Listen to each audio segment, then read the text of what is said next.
पवित्र बाइबल का वचन पढ़े और सुने जाने पर प्रभु यीशु मसीह आपको और आपके परिवार को आशीष दे। पवित्र बाइबल यशायाह की पुस्तक का 13 अध्याय वचन 1 से 22 यह कहता है। वचन 1 बाबुल के विषय की भारी भविष्यवाणी जिसको आमोस के पुत्र यशायाह ने दर्शन में पाया।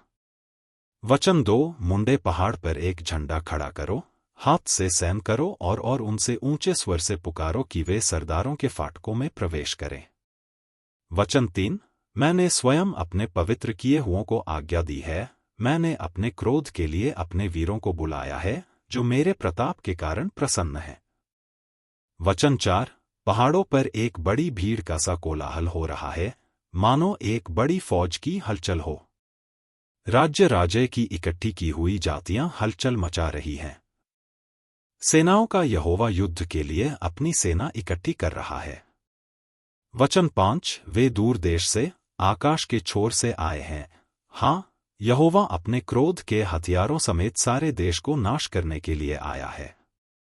वचन 6 हाय हाय करो, क्योंकि यहोवा का दिन समीप है, वह सर्वशक्तिमान की ओर से मानो सत्यानाश करने के लिए आता है।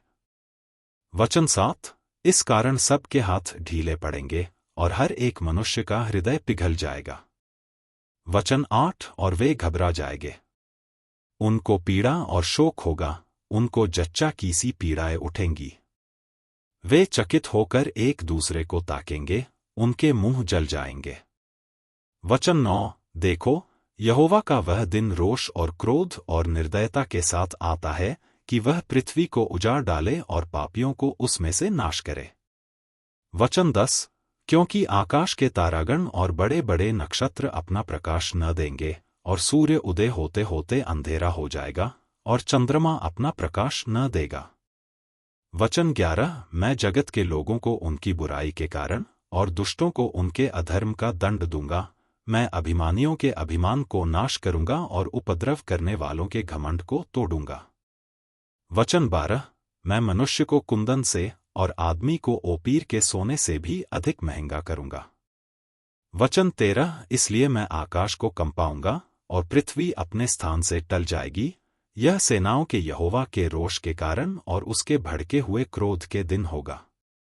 वचन 14 और वे खदेड़े हुए हरिण व बिन चरवाहे की भेड़ों की नाई अपने अपने लोगों की ओर फिरेंगे और अपने अपने देश को भाग जाएंगे। वचन 15 जो कोई मिले सो बेधा जाएगा और जो कोई पकड़ा जाए वह तलवार से मार डाला जाएगा।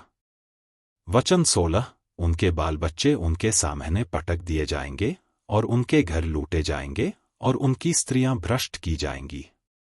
वचन 17 देखो, मैं उनके विरुद्ध मादी लोगों को उभारूंगा जो न तो चांदी का कुछ विचार करेंगे और न सोने का लालच करेंगे। वचन 18 वे तीरों से जवानों को मारेंगे और बच्चों पर कुछ दया न करेंगे, वे लड़कों पर कुछ तरस न खाएंगे। वचन 19 और बाबुल जो सब राज्यों का शिरोमणि है और जिसकी शोभा पर कसदी लोग फूलते हैं, वह ऐसा हो जाएगा जैसे सदोम और अमोरा जब परमेश्वर ने उन्हें उलट दिया था। वचन 20 वह फिर कभी न बसेगा और युग युग उसमें कोई वास न करेगा, अरबी लोग भी उसमें डेरा खड़ा न करेंगे और न चरवाहे उसमें अपने पशु बैठाएंगे। वचन 21 वहां जंगली जंतु बैठेंगे और उल्लू उनके घरों में भरे रहेंगे, वहां शुतुरमुर्ग बसेंगे और छगल मानस वहां नाचेंगे। उस नगर के राजभवनों में हुंडार। वचन 22 और उसके सुखविलास के मंदिरों में गीदड़ बोला करेंगे, उसके नाश होने का समय निकट आ गया है और उसके दिन अब बहुत नहीं रहे।